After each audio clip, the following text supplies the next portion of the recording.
Good morning students. आज हम साझेदारी फर्म की विघटन के संबंधित एक महत्वपूर्ण प्रश्न को सॉल्व करने जा रहे हैं। इस प्रश्न को समझने के पहले आपको विघटन की दशाओं में कौन कौन सी प्रविष्टियां होती है इसका अध्ययन ठीक से करना है और विघटन के समय में कौन कौन से खाते बनते हैं उसके बारे में भी थोड़ा सा थ्योरी जो है वह पढ़कर रख देना है ताकि प्रश्न आसानी से समझ में आगे जाए। तो प्रश्न है 10वें नंबर का प्रश्न आज हम सॉल्व करने वाले हैं। तो इसमें दिया है रोज एवं लिली, ये दो साझेदार है, इनका अनुपात 2:3 है। इनका चिट्ठा दिया है, चिट्ठे के दायित्व पक्ष में लेनदार, लिली का ऋण, लाभ हानि और दोनों साझेदारों की पूंजी दी है। परिसंपत्तियां मतलब कि एसेट साइड में रोकड़, देनदार में से संदिग्ध ऋण घटा दिया है और स्टॉक, प्राप्य विपत्र, भवन, इस प्रकार की संपत्तियां है। और चिट्ठे के नीचे सूचना दी है रोज एवं लिली इस तिथि को फर्म के विघटन का निर्णय करते हैं। विघटन मतलब कि समाप्त करना, अपने व्यवसाय को बंद करना, तो फर्म की विघटन का यहाँ पे निर्णय करते हैं। परिसंपत्तियों से वसूली होती है 4,84,000 रुपया और वसूली की लागत 2,400 रुपया है। फर्म में मोटरसाइकिल भी थी जिसका विक्रय 10,000 रुपये में किया गया है। बकाया बिजली बिल के संबंध में संभावित दायित्व 5,000 रुपये का है। प्राप्य विपत्र रोज नाम के साझेदार ने 33,000 रुपये में ले लिया है। और एक सेंटेंस इंग्लिश वर्जन में है परंतु हिंदी में नहीं है, जो है लेनदार 38,000 रुपये लेने में सहमत हुए हैं। इन सूचनाओं के आधार पर आपको वसूली खाता, साझेदारों के पूंजी खाते, ऋण खाता एवं रोकड़ खाता तैयार करना है। तो प्रश्न शुरुआत करते हैं। तो वसूली खाता सबसे पहले इसमें बनता है। वसूली खाते में सबसे पहले जो संपत्ति और यहाँ पे दायित्व क्या बोलते हैं, चिट्ठा जो दिया है, विघटन के पहले का चिट्ठा जो आपके प्रश्न में है, उस प्रश्न के आधार पर आपको संपत्तियां जो है रोकड़ के अलावा जो अन्य संपत्तियां है उसे आपको वसूली खाते के डेबिट में ट्रांसफर करना पड़ता है। उसके लिए प्रविष्टि होती है वसूली खाता डेबिट संपत्तियों के खाते से। और जो दायित्व है, जो बाहरी दायित्व है, साझेदारों के नाम वाले दायित्व नहीं बल्कि बाहरी दायित्व जो है उसको वसूली खाते के क्रेडिट में ट्रांसफर करना पड़ता है, जिसके लिए प्रविष्टि होती है दायित्वों का खाता डेबिट वसूली खाते से। तो उसी को ही ध्यान में रखते हुए सबसे पहली प्रविष्टि हम करेंगे वसूली खाते में। तो वसूली खाते के डेबिट में देनदार आएगा, स्टॉक आएगा, प्राप्य विपत्र और भवन आएगा। देनदार का मूल्य जो है, एक्चुअल मूल्य जो है 80,000 रुपये का, वही दिखाएंगे। संदिग्ध ऋण के लिए प्रावधान क्रेडिट पक्ष में ट्रांसफर करेंगे क्योंकि ये देनदार का शुद्ध मूल्य नहीं दिखाता है। ये तो आपने डूबत ऋण के लिए प्रावधान किया हुआ है, वह आप क्रेडिट पक्ष में वसूली खाते में लिख लोगे। तो प्रश्न की शुरुआत करने के लिए वसूली खाते के डेबिट में देनदार से, स्टॉक से, प्राप्य विपत्र खाते से, भवन से, इस प्रकार से सबसे पहले आप लिखोगे और चिट्ठे में जो मूल्य दिया है उसी मूल्य पर आप इसको दिखाना है। और क्योंकि यही पुस्त मूल्य की ही पहली एंट्री होती है, संपत्तियों का पुस्त मूल्य यहाँ पे स्थानांतरित हो जाता है वसूली खाते के डेबिट पक्ष में। तो ये सबसे पहली प्रविष्टि देनदार, स्टॉक, प्राप्य विपत्र, भवन, शुरू के 4 मदों तक वाली प्रविष्टि पहली हो गई है। उसके बाद सेकंड नंबर जो देनदार जो था, देनदार का वास्तविक मूल्य यहाँ पे लिखा जा चुका है। वास्तविक पुस्तक मूल्य 80,000 रुपया है और संदिग्ध ऋण के लिए प्रावधान करके जो दिया हुआ था वह क्रेडिट पक्ष में लिख लोगे संदिग्ध ऋण के लिए प्रावधान खाते को। ये ना संपत्ति है ना दायित्व है, बस ये संपत्ति कम करने वाला घटक था, इसलिए उसको सिर्फ यहाँ पे दिखाना है, या औपचारिकता है। तो इस टाइप से ये संदिग्ध ऋण के लिए प्रावधान क्रेडिट में लिख लिए और डेबिट में देनदार, स्टॉक, प्राप्य विपत्र और भवन, ये संपत्तियां उनके पुस्तक मूल्य पर ही यहाँ पे स्थानांतरित हो चुकी है। फिर उसके बाद जो भी दायित्व पक्ष था, दायित्व में लेनदार, लिली का ऋण, लाभ हानि, पूंजी दी है। तो इनमें से सिर्फ बाहरी दायित्व लेनदार है, तो लेनदार को ही हमें स्थानांतरित करना है। लिली के ऋण के लिए अलग से ऋण खाता बनेगा। लाभ हानि, ये जो इनको इस वर्ष में, विघटन के पहले वाले वर्ष में इनको लाभ हुआ था, दायित्व में लाभ हानि है मतलब कि लाभ हुआ था, जिसे हम पूंजी खाता बनाते समय, साझेदारों का पूंजी खाता बनाते समय उसमें वितरित करेंगे। और पूंजी के लिए तो पूंजी खाता स्पेशली अलग से बनता ही है। तो इसलिए सिर्फ बाहरी लेनदार में, बाहरी दायित्व में सिर्फ लेनदार का समावेश यहाँ पे होगा और लेनदार को आप वसूली खाते में ट्रांसफर करोगे, स्थानांतरित करोगे। तो लेनदार को स्थानांतरित करने के लिए प्रविष्टि होती है लेनदार डेबिट वसूली खाते से, और इसी कारण से लेनदार को क्रेडिट में दिखाएंगे। तो ये क्रेडिट पक्ष का सेकंड नंबर का मद हो गया। फिर उसके बाद जो चिट्ठे के नीचे जो सूचना दी गई थी, तो उन सूचनाओं के आधार पर इन्होंने फर्म के विघटन का निर्णय लिया है और संपत्तियों से 4,84,000 रुपए की वसूली हुई है। तो संपत्तियों से जो भी रकम वसूल होती है उसके लिए प्रविष्टि होती है रोकड़ खाता डेबिट वसूली खाते से, और इसलिए वसूली खाते के क्रेडिट पक्ष में एंट्री दिखेगी, संपत्तियों से वसूली की 4,84,000 रुपए रोकड़ खाते को करके लिखोगे। तो इस टाइप से ये संपत्तियों की वसूली खाते के क्रेडिट में आएगी। फिर आगे का सेंटेंस था वसूली की लागत 2,400 रुपए हुई है। वसूली की लागत 2,400 मतलब कि वसूली करने के लिए व्यय है। ये संपत्ति और दायित्व की वसूली करने के लिए व्यय 2,400 रुपया संपत्तियों की वसूली करने के लिए व्यय है ये, और दायित्व का भुगतान करने के लिए भी ये कुछ व्यय हो सकते हैं। तो ये वही संपत्ति और दायित्व के बारे में कुछ व्यय होते हैं वसूल करने के लिए। तो ये 2,400 रुपये आपको वसूली खाते के डेबिट में लिखने पड़ेंगे, क्योंकि व्यय वसूली पर व्यय चुकाने के लिए प्रविष्टि होती है वसूली खाता डेबिट रोकड़ खाते से, और इसलिए यहाँ पे 5वें नंबर का जो उल्लेख है रोकड़ खाते से, वह वसूली की व्यय के लिए या वसूली की लागत के लिए डेबिट पक्ष में वसूली खाते में दिखेगा। तो वसूली के व्यय डेबिट पक्ष में आएंगे। फिर उसके बाद वाला सेंटेंस था फर्म में मोटरसाइकिल है जिसको फर्म के रुपयों से लिया गया लेकिन फर्म की पुस्तकों में नहीं दर्शाया गया और इसका विक्रय 10,000 रुपये में किया गया। अर्थात इसी को ही अप्रविष्ट संपत्ति करके बोलते हैं। मतलब कि चिट्ठे के संपत्ति पक्ष में इसका उल्लेख नहीं है, फिर भी वह संपत्ति आपके फर्म के पास है और उस संपत्ति के विक्रय से आपको कुछ रुपया मिला है, और इसलिए उसकी डायरेक्ट एंट्री वसूली खाते में होगी। और वसूली खाते में एंट्री आप करोगे मोटरसाइकिल खाता डेबिट और वसूली खाते से, और इसीलिए नहीं, मोटरसाइकिल खाता डेबिट नहीं होगा, आपको लिखना है रोकड़ खाता डेबिट वसूली खाते से। ठीक है, तो इस प्रविष्टि का प्रभाव वसूली खाते के क्रेडिट में दिखेगा। रोकड़ खाते को करके लिखेंगे, मोटरसाइकिल को करके यहाँ पे मोटरसाइकिल ब्रैकेट में दिखा सकते हैं या नहीं भी दिखाओगे चलेगा। ये मोटरसाइकिल के लिए प्रविष्टि हो चुकी है 10,000 रुपए की। तो इस प्रकार का ये मोटरसाइकिल से वसूली, मोटरसाइकिल बेचकर आपको जो रुपया मिला उसको आप वसूली खाते के क्रेडिट में दिखोगे। जो भी संपत्तियों से आपको रकम मिलती है वो सभी क्रेडिट में दिखेगी, और यदि कोई साझेदार अगर संपत्ति लेता है तो उसके नाम से भी क्रेडिट पक्ष में वसूली खाते के प्रविष्टि होगी। अब तो यहाँ तक हो गया मोटरसाइकिल से वसूली। फिर उसके बाद बकाया बिजली बिल के संबंध में संभावित दायित्व 5,000 रुपये का है करके बोला गया है। अर्थात ये अदत्त व्यय है।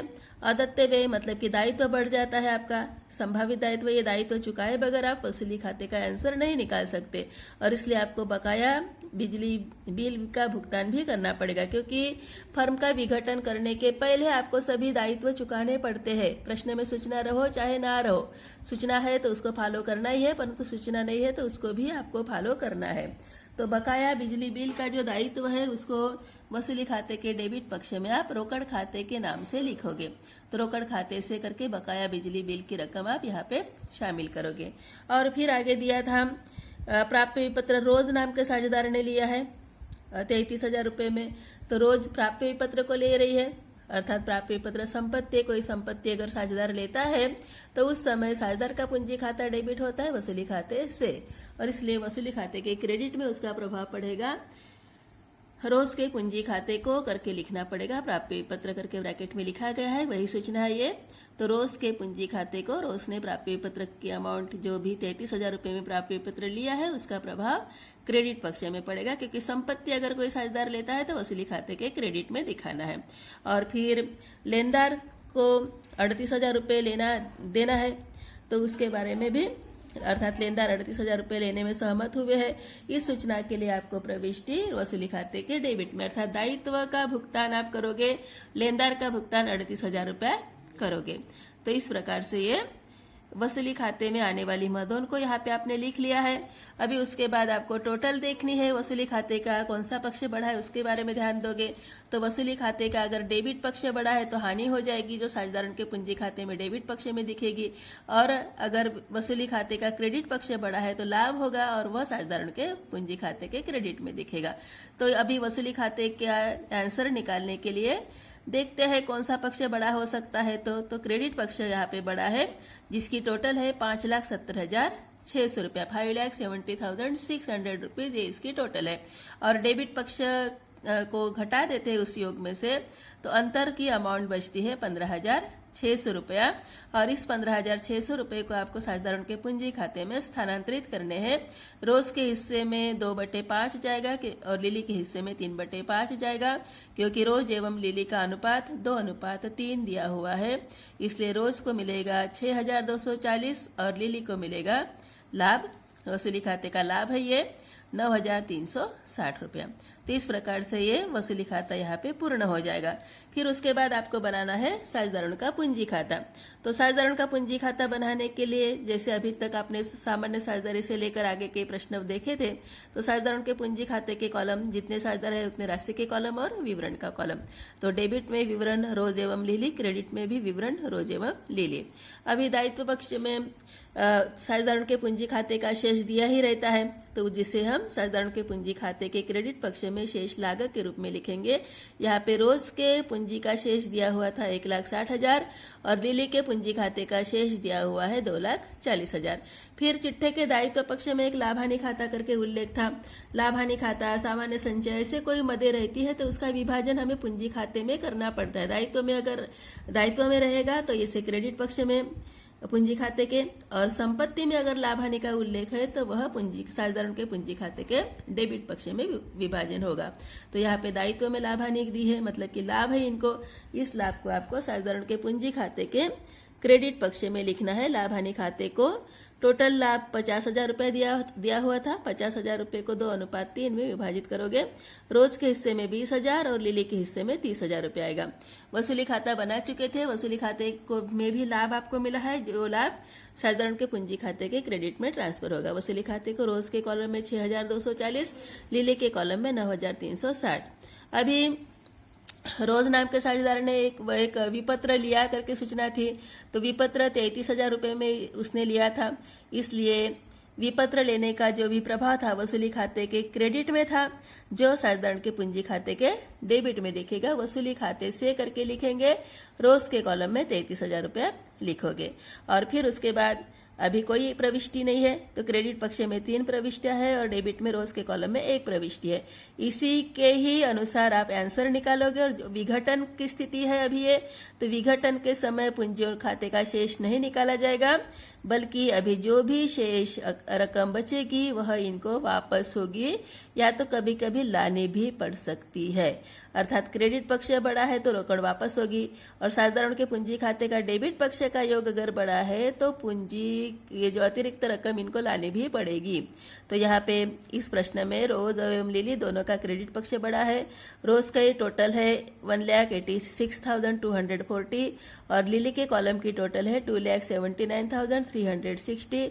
अभी रोज के लिए जो भी बैलेंस बचा है, जो रोकड़ रोज को वापस होने वाली है अपने फर्म के विघटन के समय, वह रहेगी 1,53,240 और लिली को रकम वापस होगी 2,79,360। तो इस प्रकार से ये साधारण का पूंजी खाता बनेगा। तो ये पूंजी खाता बन चुका है। अभी उसके बाद प्रश्न में दायित्व पक्ष में लिली का ऋण करके दिया हुआ था, लिली से ऋण करके उल्लेख था। तो लिली से ऋण मतलब कि लिली नाम के साझेदार से आपने ऋण लिया था, फर्म ने लिली ने फर्म को ऋण दिया था, तो बस ऋण की भी वापसी वह चाहेगी और उसके लिए एक खाता बनेगा, लिली का ऋण खाता। तो लिली के ऋण की जो रकम थी वह 32,000 रुपया थी और इस 32,000 रुपये के लिए खाता जो बनेगा वह रहेगा लिली का ऋण खाता। तो लिली का ऋण खाते में वही डेबिट के 2 कॉलम, क्रेडिट के 2 कॉलम है, विवरण राशि, और जो भी दायित्व पक्ष में जो मदें है उनका शेष रहता है क्रेडिट साइड में ट्रांसफर हो जाता है।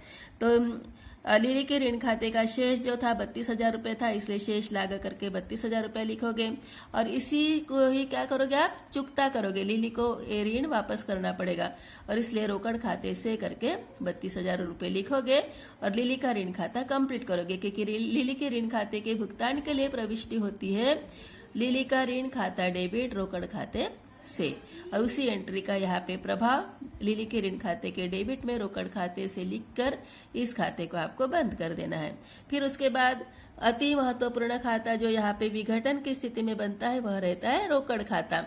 रोकड़ खाता दोनों पक्षों का योग समान दिखाता है ये रोकड़ खाता, क्योंकि जितनी रोकड़ आपके पास थी उतनी रोकड़ का किस प्रकार से विभाजन हो चुका यह दर्शाने वाला ये खाता रहता है। तो रोकड़ खाता, रोकड़ का उल्लेख संपत्ति पक्ष में रहता है। पुराने चिट्ठे में विघटन के पहले का जो चिट्ठा था उस चिट्ठे में संपत्ति पक्ष में रोकड़ दिख रही थी। रोकड़ है 16,000 रुपया। संपत्ति पक्ष के हर एक मत का जो शेष होता है वह डेबिट होता है और इसी कारण से रोकड़ का शेष डेबिट पक्ष में दिखेगा 16,000 रुपया। फिर उसके बाद वसूली खाता आपने बनाया था। संपत्तियों से वसूली 4,84,000 रुपये हुई थी, इसलिए वसूली खाते से 4,84,000 रुपया, अर्थात वसूली खाते के क्रेडिट में जो जो रोकड़ करके नाम से प्रविष्टियां है वह रोकड़ खाते के डेबिट में आएगी। तो वसूली खाते से 4,84,000 रुपया। फिर से मोटरसाइकिल बेचकर भी जो रकम मिली थी वह 10,000 रुपया, अर्थात कुल संपत्तियों से वसूली जो थी वह थी 4,94,000 रुपया, 4,94,000 रुपीज। तो ये संपत्तियों की वसूली की प्रविष्टि यहाँ पे हो गई है। रोकड़ खाता डेबिट वसूली खाते से इस प्रकार से प्रविष्टि हुआ थी। और फिर क्रेडिट में, रोकड़ खाते के क्रेडिट में, तो क्रेडिट पक्ष में वसूली के व्यय आपने चुकाए थे, वसूली की लागत करके बोला गया था, वह क्रेडिट में दिखाओगे, क्योंकि वसूली खाते के डेबिट में जो जो रोकड़ करके जो भी एंट्रीज हो चुकी है वह रोकड़ खाते के क्रेडिट में दिखेगी। तो यहाँ पे आपने वसूली के व्यय चुकाए थे जिसके लिए प्रविष्टि हो गई थी वसूली खाता डेबिट रोकड़ खाते से, तो रोकड़ खाते के क्रेडिट में आ गया। उसके बाद आपने बिजली व्यय, अदत्त बिजली व्यय भी है करके बोला गया था, उसको भी आपको चुकाना पड़ेगा, उसके लिए भी वैसे ही सेम प्रविष्टि होगी। लेनदार को भी रकम चुकानी है, उसके लिए भी वैसे ही प्रविष्टि होगी वसूली खाता डेबिट और रोकड़ खाते से। लिली का ऋण चुकाने के लिए भी प्रविष्टि वैसे ही हो चुकी थी, लिली का ऋण खाता डेबिट रोकड़ खाते से, इसलिए रोकड़ खाते के क्रेडिट में। और फिर आपने साझेदारों का पूंजी खाता बनाया था। इस खाते के बनाने के पहले तो रोज के पूंजी का जो शेष था, मतलब कि जो रोकड़ के नाम से आपने दर्शाया था, इतनी रोकड़ उसको रोज को वापस होने वाली थी, तो वह थी 1,53,240। उस रकम को रोज को वापस करना है आपको। और लिली के पूंजी खाते का जो शेष रोकड़ के नाम से आपने दर्शाया है वह था 2,79,360 रुपीज। तो इससे भी आपको वहां पे दिखाना है। और इस प्रकार से रोकड़ खाते के डेबिट पक्ष में मात्र 2 ही प्रविष्टियां है, शेष एवं वसूली, जो भी संपत्ति उनकी वसूली से रकम जो मिली है आपको, संपत्ति उनको बेचकर रकम प्राप्त हुई है वो डेबिट में आ गई है।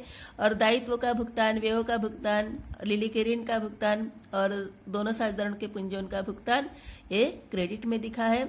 और इस प्रकार से रोकड़ खाते के दोनों पक्षों का योग कितना आएगा, 5,10,000 रुपीज, मतलब कि 5,10,000 रुपीज योग आएगा। और इस प्रकार का ये प्रश्न बनेगा। तो प्रश्न बनाने के लिए आपको पहले प्रविष्टियां क्या क्या होती है उसका अध्ययन अच्छी तरह से करना है और कौन कौन से खाते बनते हैं उसके बारे में भी विचार करना है।